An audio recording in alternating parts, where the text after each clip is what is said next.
¿Qué vimos la semana pasada en capítulo 8? Examen, ¿no?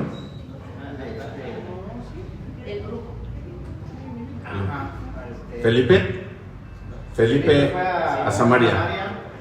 Y ahí les predicó, había un brujo llamado Simón el Mago.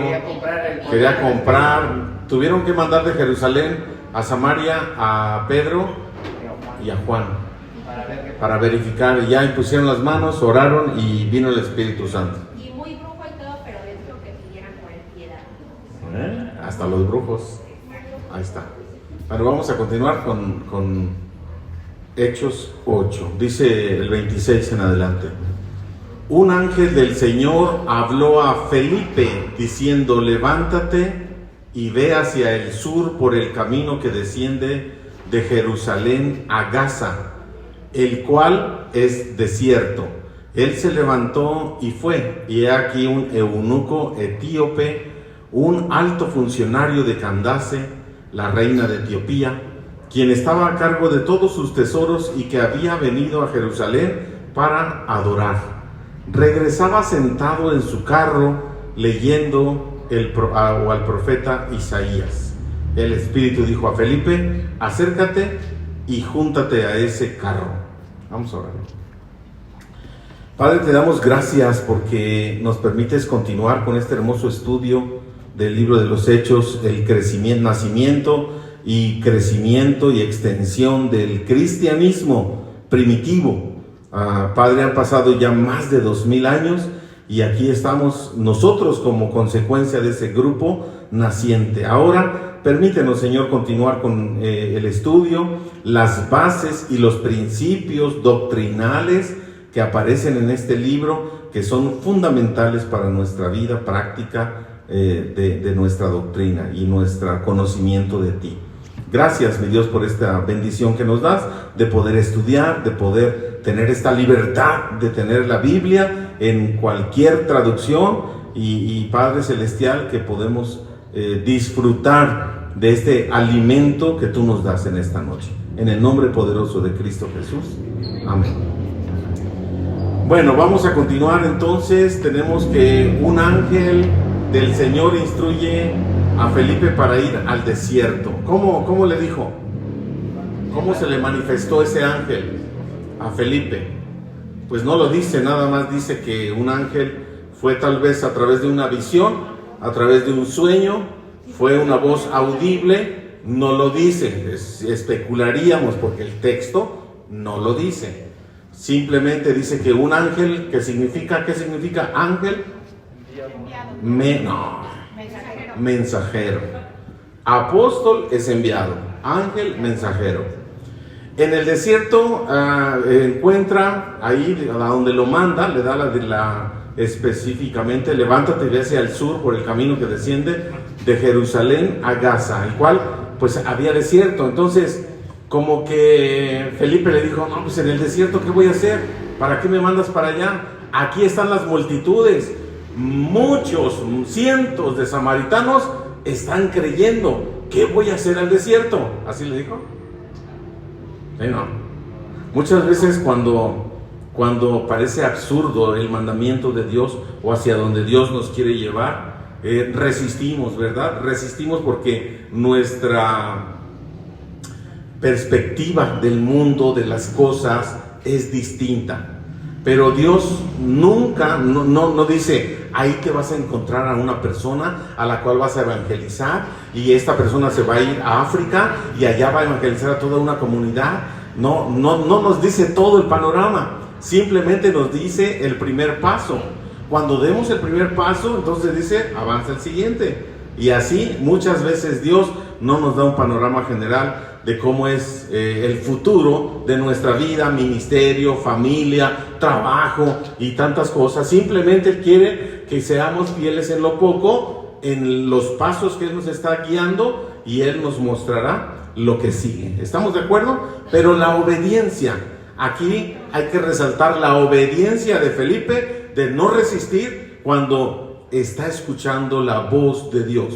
A través de un ángel, a través de un pastor, a través de la Biblia, a través de una circunstancia, Dios habla en nuestra vida y entonces de esta forma nosotros podemos ir avanzando. Entonces se encuentra allá, dio el primer paso, se encuentra a un eunuco. ¿Qué significa eunuco?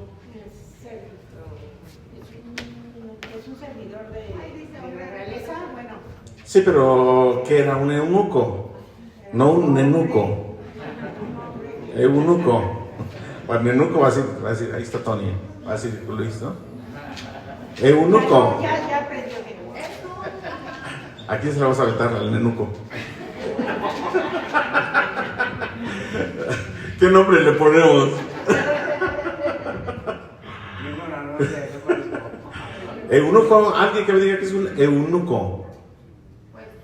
es Martita. un hombre que era castrado, bueno, que era Sí. para estar al servicio de la reina, porque para que no tuviera ningún problema con infidelidad de la reina. Ajá, y también llegó a ser un concepto el Señor Jesús dijo, hay eunucos que nacen así, hay eunucos que los hombres los hacen eunucos, y hay eunucos que deciden ser así para la gloria de Dios. Y era un concepto ya no tanto una mutilación en su miembro viril, sino una situación de permanecer sin casarse.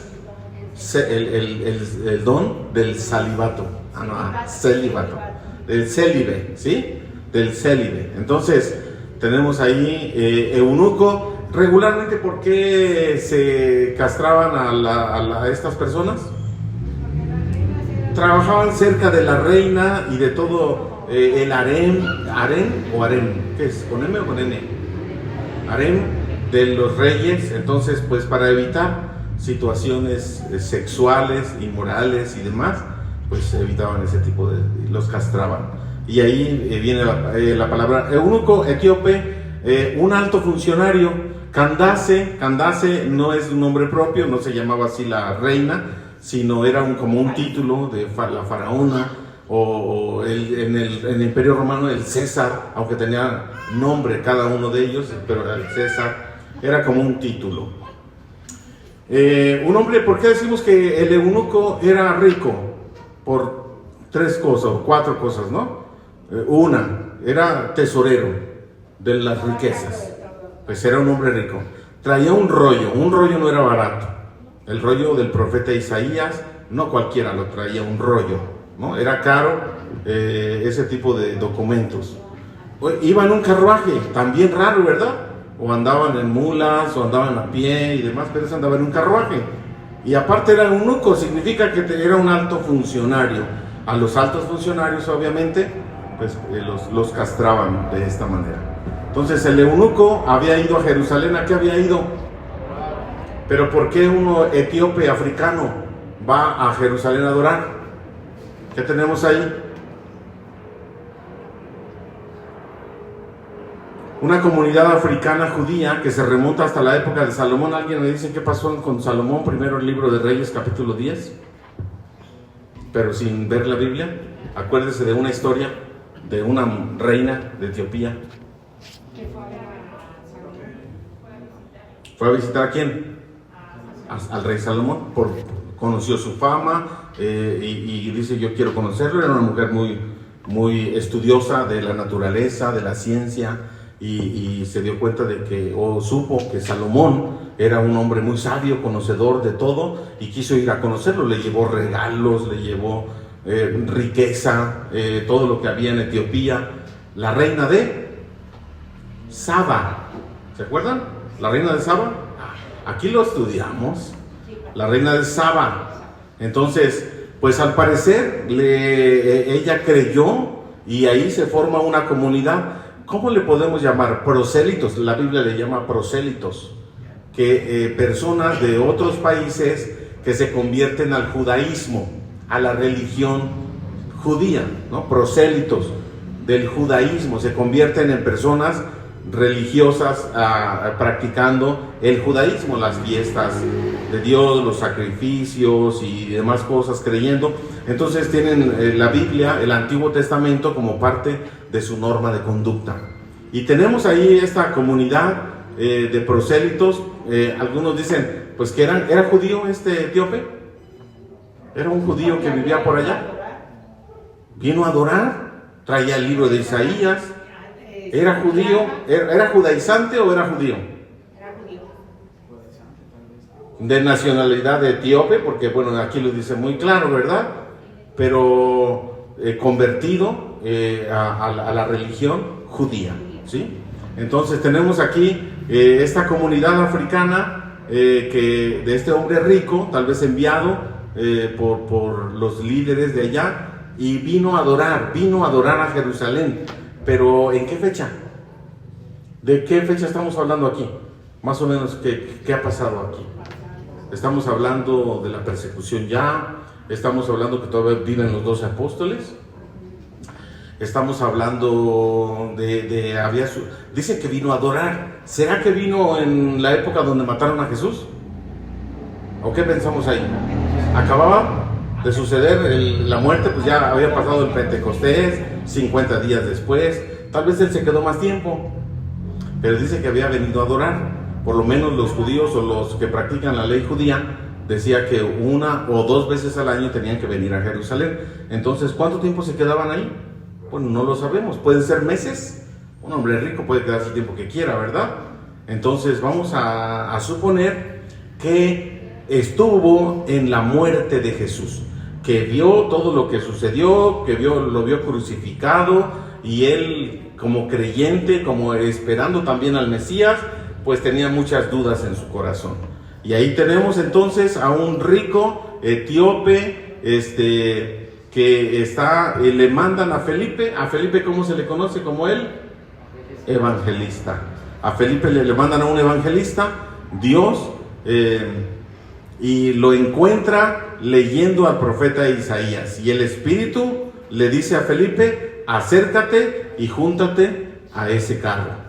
Pues regularmente pues es el carro de un funcionario rico. Felipe tal vez tímido, diácono. Porque qué tal si traía sus guaruras, traía a su gente. Entonces el Espíritu dice: acércate, ya su corazón está preparado, ya lo tengo listo para que tú le compartas el evangelio. Muchas veces Dios nos manda que nos acerquemos a ciertas personas para compartirles nuestra fe, pero nos da pena, somos tímidos, no lo hacemos, y qué dirán, y se va a burlar, y qué va a decir, y me va a tratar de tachar de religioso, etcétera, ¿no? Pero entonces tenemos ahí una situación de evangelismo, el evangelista, y obviamente dirigido por el Espíritu Santo. Vamos a avanzar. Felipe, corriendo, ¿sí? ¿Se esperó? ¿Desanimado? ¿No? ¿Puso trabas? ¿Puso obstáculos? Corriendo, le alcanzó y le oyó que leía al profeta Isaías. Entonces le dijo: ¿acaso entiendes lo que lees? Y él le dijo: pues ¿cómo podré yo, a menos que alguien me guíe? Y rogó a Felipe que subiera y se sentara junto a él. La porción de la escritura que leía era esta: como oveja al matadero fue llevado, y como cordero mudo delante del que lo trasquila, así no abrió su boca. En su humillación se le negó justicia, pero su generación, ¿quién la contará? Porque su vida es quitada de la tierra. Respondió el eunuco a Felipe y dijo: te ruego, ¿de quién dice esto el profeta? ¿Lo dice de sí mismo o de algún otro? Ah, caray. Ya. O sea, si estuvo en la crucifixión de Cristo y está meditando en Isaías 53, ¿cómo se conoce ese capítulo? Isaías 53. Bueno, si es mesiánica. El siervo sufriente. Así se le conoce Isaías 53. El siervo sufriente. ¿De quién está hablando Isaías 53? 700 años antes de que Jesús viniera, Jesús naciera, tenemos al profeta Isaías escribiendo esta profecía. Entonces el eunuco leía en voz alta. Y aquí tenemos una literatura que se llama la Septuaginta. ¿Qué es la Septuaginta? La 70. La Septuaginta es una traducción al griego del canon judío. Se le agregaron más libros, que es los 7 libros deuterocanónicos que tiene la Iglesia, la Biblia católica, pero es una traducción al griego que tiene estos 7 libros que son más relatos que ya estaban escritos en griego, y pues los agregaron porque se hizo fácil el hecho de, no, pues ya lo estamos traduciendo al griego, agrega textos. Sí, se les hizo fácil. Bueno, son los apócrifos, los 7 apócrifos. ¿Sí están de acuerdo? Una palomita para Tax, no, sí. Te voy a subir, ¿cuánto le subimos a su examen? Si tenía 1.1, le ponemos 1.2. Entonces, la Septuaginta, tenemos, los judíos manejaban en su religión la Biblia hebrea. ¿Cuántos libros son? Que ahora no había libros como nosotros lo tenemos ahora. Bueno, sí había libros, pero no había capítulos y versículos. Eso sucede mucho después de Cristo, fíjate. Entonces, el punto es que tenían la ley, los salmos, los profetas de los que Jesús habla, ¿verdad? ¿En qué idioma? En hebreo. Los judíos tienen su Biblia en hebreo. Algunas porciones en arameo, como Daniel. ¿Y cuál era una otra porción? Que tenía porciones en arameo. Pero bueno, en hebreo es el Antiguo Testamento, que nosotros conocemos como los 39 libros del Antiguo Testamento, sin incluir Sabiduría, ni Judith, ni Macabeos, que son los apócrifos, ¿verdad? Judith y demás. Entonces tenemos que ellos manejaban eso, pero como vivían helenizados. ¿Qué significa helenizado? Que los griegos habían conquistado, el idioma que dominaba era el griego, y entonces ellos pues ya habían crecido, hablaban griego, cantaban en griego, comían en griego y todo. Entonces ellos decían, pues queremos una traducción, y cuenta la leyenda que en Alejandría, esto es Egipto, se juntaron.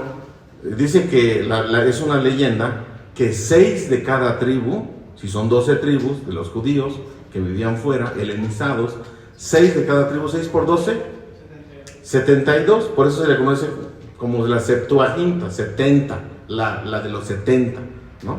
Entonces dice que los juntaron, y a estos 72 los apartaron a cada uno en una habitación, y le dieron la Biblia en hebreo, el Antiguo Testamento, y les dijeron, tradúzcanlo al griego.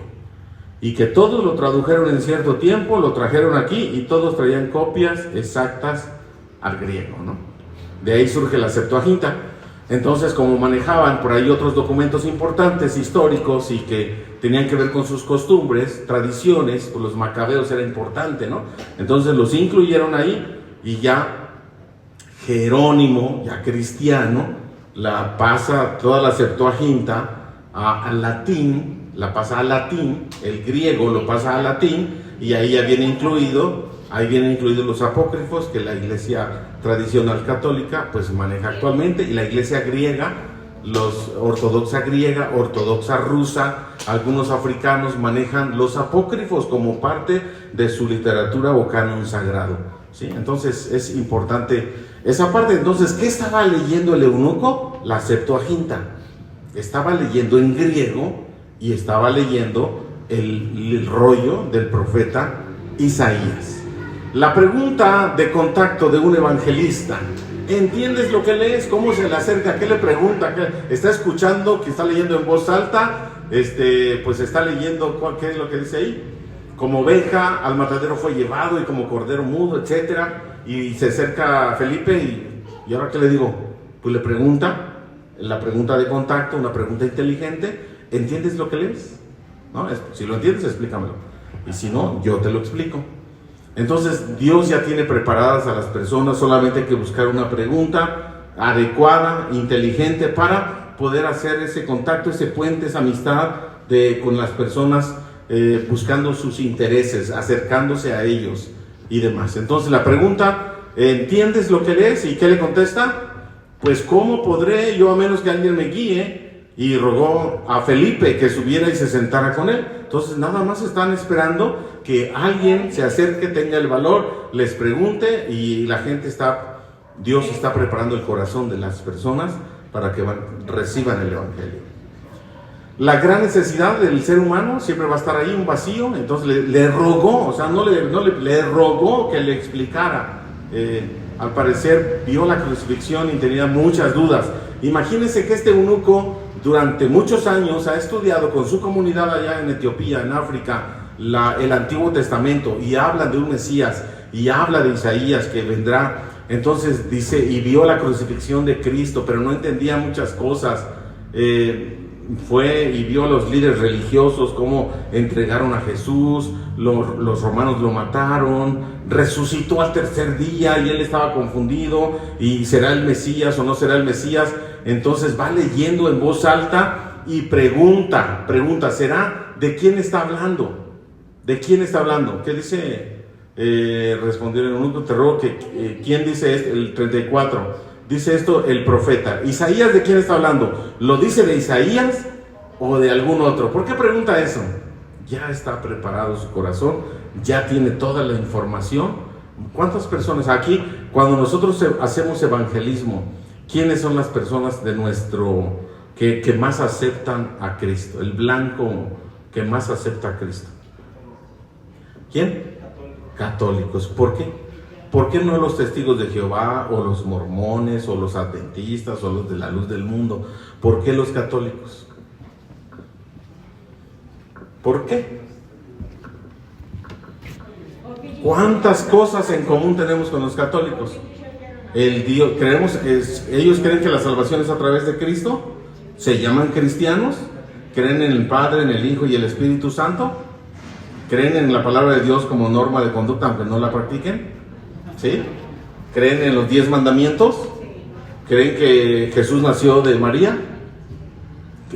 ¿Cuántas cosas en común tenemos con ellos? Que si el pecado, los 10 mandamientos es pecado, y que el que no conoce a Dios se va al infierno, y el que obedece a Dios se va al cielo. ¿Eso que no es católicos? Sí, ¿verdad? ¿Cuántas cosas en común tenemos con ellos? Muchísimas.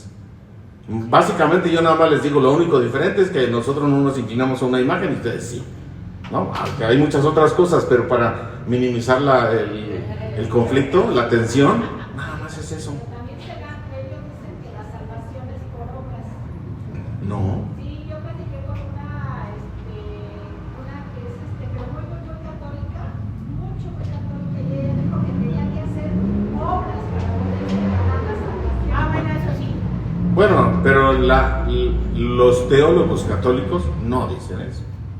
La doctrina católica enseña, tal vez no lo dicen de palabra, pero enseña prácticamente que Jesús es insuficiente para la salvación, porque la salvación para los católicos es por medio de la Iglesia Católica. El católico dice que si no eres católico, si no estás afiliado a la Iglesia Católica, no eres salvo. Un católico te dice que si no eres bautizado, Los 7 sacramentos. Okay. No vas a ser salvo. Es correcto. Tal vez sí digan de palabra que la salvación es por medio de Cristo, pero tienen que estar haciendo todos estos ritos y tienen que estar afiliados para poder ser salvos. Esa es una de las más grandes diferencias que tenemos con ellos. Para nosotros sí es que Jesús es el único camino, la verdad, la vida y demás. Bueno, pero sí, hay muchas cosas que en la teoría dicen una cosa y la práctica es otra, por tantas situaciones que han pasado ahí. Pero sí, o sea, ¿qué Biblia usan? ¿Han leído la Biblia católica? ¿Es diferente a la nuestra? No, y algunas no tienen los apócrifos, pero aparte de los apócrifos, ¿hay diferencia? No, claro que no, no hay diferencia. Con la Biblia católica nosotros podemos subsistir si no tuviéramos traducciones modernas, ¿no? Entonces sí es importante que tenemos muchas cosas en común. Tenía muchas dudas. Entonces aquí el asunto es que Felipe se acerca, hay mucho en común para poder compartirle al eunuco, y al parecer está listo y preparado. Simplemente que estaba leyendo el siervo sufriente como oveja, pues hablando de Jesús, ¿verdad? El Mesías, 700 años antes. Entonces, ¿qué es lo que hace Felipe? Vamos a avanzarle, ¿sí? Entonces Felipe abrió su boca y comenzando desde esta escritura le anunció el evangelio de Jesús. Mientras iban por el camino llegaron a donde había agua y el eunuco dijo: he aquí hay agua, ¿qué impide que yo sea bautizado? Y la 2015 omite el 37 por cuestiones de dónde está basando su traducción, ¿sí? Y mandó parar el carro, porque creo que la Reina Valera 60 sí tiene el versículo 37. Y mandó parar el carro. Felipe y el eunuco descendieron ambos al agua y él le bautizó. Cuando subieron del agua, el Espíritu del Señor arrebató a Felipe y el eunuco no le vio más, pues seguía su camino gozoso. Pero Felipe se encontró en Azoto y pasando por allí anunciaba el evangelio en todas las ciudades hasta que llegó a Cesarea. ¿Vale? Entonces, Felipe le explicó el evangelio de Jesús desde esta escritura en adelante. El Antiguo Testamento, con el Antiguo Testamento se puede explicar el evangelio de Cristo. ¿Sí? A ver. Sí, ¿En dónde? Es que ahí, por ejemplo, lo que él estaba diciendo era que fue llevado al matadero y que él no habló. Entonces, ¿sí? De ahí le explica. Decir, este es Jesús. Este es Jesucristo, el Mesías. Él no les dijo: me voy a vengar de ustedes, ni antes bien los perdonó. Sí. Y entonces ahí decir lo que hizo después, que fue... Sí, ya es una interpretación. Ajá. Tenemos el Antiguo Testamento, pero interpretado ¿en base a qué? El Antiguo Testamento se debe de interpretar, porque nosotros somos cristianos, nosotros somos neotestamentarios, porque el Nuevo Testamento habla de Cristo, y el Antiguo Testamento se interpreta a la luz del Nuevo Testamento, ¿vale? De la vida de la vida y obra de Jesús, claro. No se puede comprender el Antiguo Testamento sin Jesús, no se puede comprender. Interpretamos el Antiguo Testamento, los sacrificios a quién apuntan, a Cristo. Las profecías del Génesis, a Cristo. Las profecías de Isaías, a Cristo. Entonces todo tiene que aplicarse, interpretarse a la luz de la vida de Jesucristo. Por eso es importante que Felipe le dijo, le compartió las buenas noticias de Jesucristo a partir de este texto de Isaías. Al parecer, una de las primeras lecciones, ¿cuál es? ¿Cuál es una de las primeras lecciones que le da? El bautismo. El bautismo, porque cuando vio agua, dice: ¿y qué impide que yo ahora sea bautizado? Bueno, aquí hay una polémica de la forma de bautismo, porque algunos dicen: en el desierto, un charquito, no pudo haber un río caudaloso, entonces el bautismo, no importa la forma del bautismo, puede ser. Hay 3 tipos de bautismo, se los mencioné el otro día. 3 tipos de bautismo. Inmersión, ¿cuál es el de inmersión? Totalmente sumergido en el agua, que es lo que significa bautizo, sumergir y luego salir, ¿verdad? ¿Cuál es el otro? ¿Cuál es ese? Rociamiento, ¿verdad? Lo practica básicamente los mormones, lo practica la iglesia presbiteriana, la iglesia evangélica presbiteriana de las tradicionales de hace siglos. Practican por aspersión, dicen que no es tan importante sumergirte con que te rocíen y demás. ¿Y el otro, el católico, cómo se llama? Ese sí no sé. Afusión, ¿qué es? Echarle agua aquí en la mollera o aquí en la cabecita, echarle agua con una charolita. Pues como usted se bautizó, ¿quién fue bautizado de bebé? ¿No se acuerda? Ah, sí. A mí me bautizaron, hice mi primera comunión y hasta ahí llegué, ¿no? Pero el punto es afusión, que también para nosotros es muy importante el símbolo, es muy importante el significado, lo que significa, ¿verdad? El símbolo de muerte y resurrección. Entonces, aquí algunos dicen, pues no importa, lo que importa es que el agua es un símbolo que purifica, no importa si no hay agua, si no hay una alberca, si no te puedes sumergir y quieres bautizarte, ¿cómo le haces? Y no hay manera de sumergirte, ¿por afusión o por aspersión? ¿No hay problema? Algunos dicen, tiene que ser por inmersión, si no, no vale. ¿Usted qué opina? No importa. Ya entendí qué simboliza, ya entendí que debo de bautizarme, y ahora, ¿cómo le hago? Así era, diciendo no está. ¿Mande? Ah, no, ¿qué dice? ¿Qué dice la Reina Valera 60? Dice que si crees de todo corazón, bien puedes. Ah, sí. Poniendo esto dijo, espérate a Jesucristo. Dice, aquí hay agua, ¿qué impide que yo sea bautizado? Y contesta Felipe, si crees de todo corazón. Bien puedes. Ah, bien puedes, dijo. Y creo que Y bien, Jesucristo es. bien puedes. ¿Oh? Está bien. Hay otra polémica. ¿Por qué bautizó Felipe? Solamente bautizaban los discípulos. ¿Por qué bautizó Felipe? No, porque ya dijimos que ya Él sí fue enviado, ¿verdad? Le impusieron las manos los apóstoles para servir a las mesas, pero él fue perseguido, ¿no? Aún llevaba la autoridad de los apóstoles. Entonces aquí otro punto importante.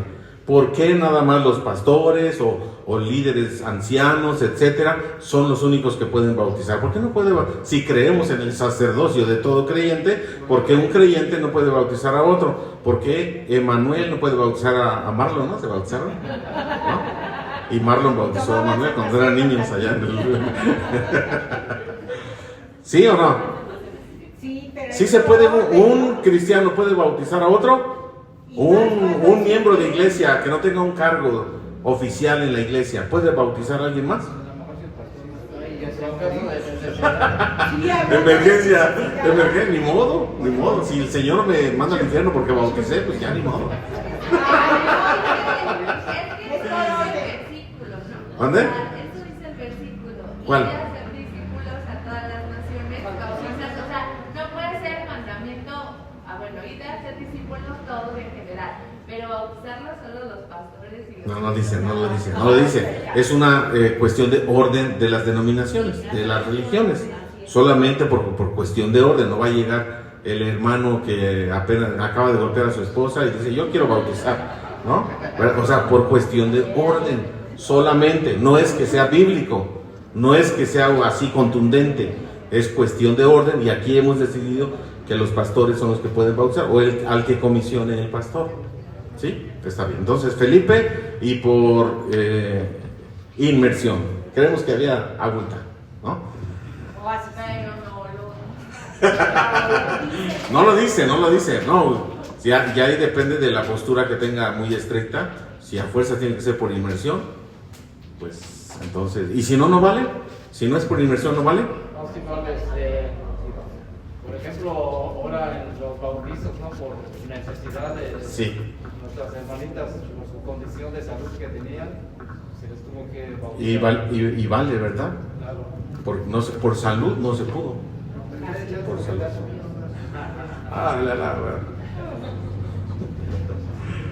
Ok, pero es interesante que los textos que hemos visto es que creían en Cristo y eran inmediatamente bautizados. Felipe había recibido autoridad directa de los apóstoles. El Espíritu Santo se llevó a Felipe. Dice, ¿dónde estamos? 39. Cuando subieron del agua, y aquí algunos dicen, es que bajaron al agua y subieron del agua. Por inmersión, ahí está. Por inmersión. Cuando subieron del agua, el Espíritu del Señor arrebató a Felipe. ¿Cómo estuvo eso? ¿Se lo llevó? ¿Hacía arrebatamiento? Como jarpazo será la palabra. Y el eunuco no le vio más, pues seguía su camino como gozoso. ¿Sí recuerdan cómo se quedó la comunidad de Samaria? Gozosa. A Felipe también se le conoce como el que deja los lugares gozosos. ¿Sí? Dejó a Samaria gozosa y dejó al eunuco gozoso en su camino. Pero Felipe se encontró en Azoto, ya no lo vieron más y de repente se apareció allá. ¿Será que el Espíritu Santo se lo llevó volando? ¿Será que lo teletransportó? ¿Será? No lo dice el texto, no lo dice. Pero dice que se lo arrebató. No dice que se lo llevó, lo arrebató. ¿Y cómo arrebata el Espíritu? Ahí arrebata la bendición solamente. Aquí. Pero Felipe se encontró en Azoto y pasando por allí anunciaba el evangelio en todas las ciudades hasta que llegó a Cesarea. Entonces el eunuco siguió su camino, Felipe apareció y en las diferentes ciudades. Hasta ahí llegamos hoy. Terminamos capítulo 8, examen para la próxima semana, capítulo 9. ¿Qué piensa? ¿Preguntas, comentarios de este capítulo? Estamos ya entrando a Samaria. Ya vimos que el Espíritu Santo descendió a los samaritanos, así también como, bueno, en Jerusalén. Vamos a ver eso próximamente. Es interesante que cada capítulo se está reiterando lo del bautismo, pero también se está viendo que en la dispersión o en la persecución, Sí. ¿no? Sí. Fueron enviados, así como todos hoy nosotros somos enviados a evangelizar, somos enviados Sí. a hablar de la palabra del Señor, y ellos no ponían oposición para hablar con alguien, ¿no? Eran obedientes. Es que hoy estoy está siendo trabajo. perseguido, ¿no? Iban tristes y deprimidos. Me corrieron de mi casa, me corrieron de mi comunidad, dejé a mi familia, ando huyendo por acá y ando deprimido. No, andan compartiendo el y que evangelio. andaban con miedo, porque de donde los encontraban se los llevaban o los mataban a Esteban, ¿no? Sí. Pero en ese sentido es como estos hombres eran, o bien dice la palabra que Dios te dio un espíritu de valentía y no de cobardía, para ir enfrentando cada día lo que se te va a pasar. Sí, espíritu de poder, de amor y de dominio propio. Gloria. Sí, pastor, usted comentaba de quiénes son a los que nosotros les podemos compartir más, que son los católicos, ¿no? Sí. Y es importante recalcar que cuando los invitamos, decirles, pues lleva tu Biblia católica, es lo que Claro. nosotros Sí. les decimos. Sí, claro. ¿no? Claro, compara lo que yo te estoy diciendo. Exacto, para Velo. poder corroborar todo lo que vemos Sí. ahí, ¿no? En el grupo familiar, porque la invitación es al grupo. Sí. Y también otra cosa que usted decía, que por qué lo hacemos por inmersión, porque Jesucristo nos puso el ejemplo, y es por eso que lo hacemos así. Sí, claro. Un adulto creyente, no niño, no bebé, y siendo sumergido en un río, ¿verdad? Y Es tomando correcto. la decisión. Es correcto, pero tampoco tan legalistas a tal grado de decir, bueno, si no hay río, porque entonces solamente vale el Jordán. Muchos cristianos se van al Jordán a bautizar, porque ahí se bautizó Jesús y ese es el verdadero bautismo. ¿Sí o no? Entonces, A ver, ahí. sí, o sea, es que a veces se usan textos y dicen, es que así debe de ser. Entonces dicen, nosotros en esta congregación danzamos porque David danzó. Pero David, el contexto de David fue en la calle, se quitó la ropa, traían el arca del pacto y demás. No fue en el templo, no fue en adoración congregacional, etcétera. Entonces sacan cosas de su contexto, ¿verdad? Y David danzó, es una verdad que David danzó, adoró a Dios y le agradó a Dios. Tal vez sí, ¿no? Le agradó a Dios su corazón. Y por eso ya debemos de practicarlo nosotros de esa manera. Sí, ¿no?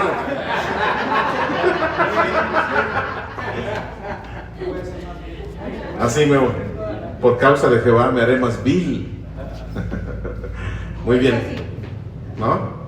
Sí, para su esposa lo menospreció a David por eso. Y más, pastor, porque él estaba desnudo en aquel tiempo. Bueno, no desnudo, No, pero se era quitó su visible. túnica real y todo, su Pero ropa eso no era bien formal, visto. si no era bien visto. Omar. Referente al primer punto, es muy interesante cómo su contexto, ¿Cuál primer punto? el que dio Martita, ¿Cuál? que eran perseguidos y tenían miedo de que los mataban y todo.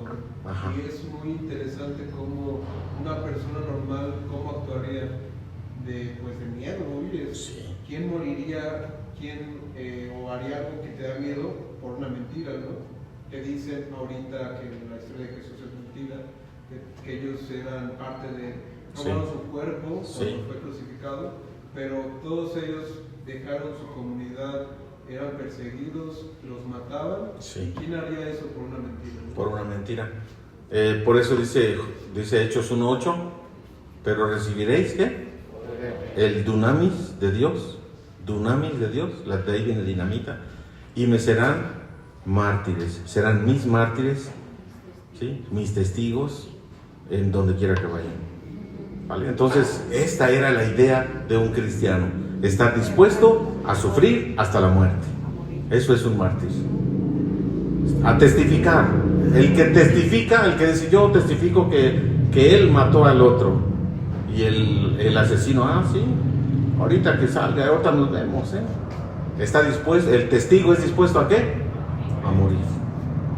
Pero yo también creo que en estos 8 capítulos se ha estado como reiterando, reafirmando que no iban solos jamás. O sea, se habla todo el tiempo que el Espíritu Santo estaba con ellos. Y a veces creo que parte, es justo como dice Omar, o sea, la valentía no podría ser humana. O sea, honestamente es que no lo haríamos en nuestras fuerzas. Claro que sí. Humanamente no, sino pues cuando tenemos esa fe primero de que el Espíritu Santo va con nosotros y saber que ya... El respaldo.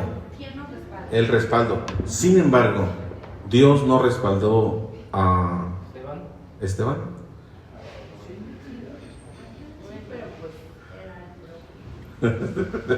Sí, ¿verdad? Entonces, ¿qué?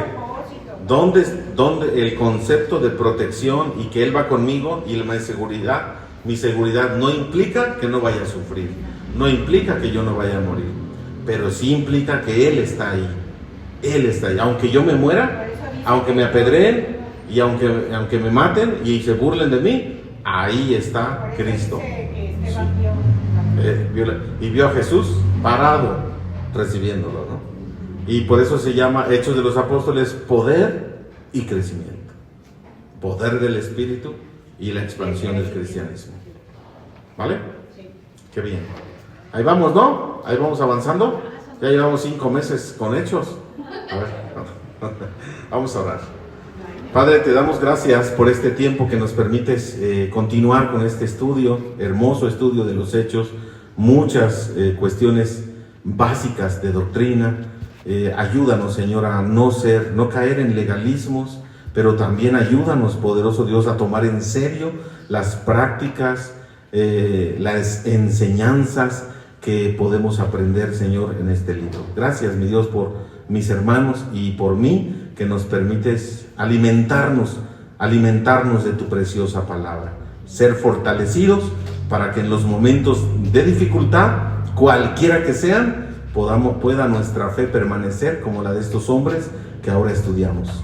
Gracias, Señor. También te rogamos que bendigas las ofrendas que han de levantarse en esta noche, que bendigas la economía de mis hermanos, que las familias, Señor, que nos permites tener un trabajo, podamos reconocer que tú eres el que nos da la inteligencia, el cuidado, la bendición de tener un trabajo.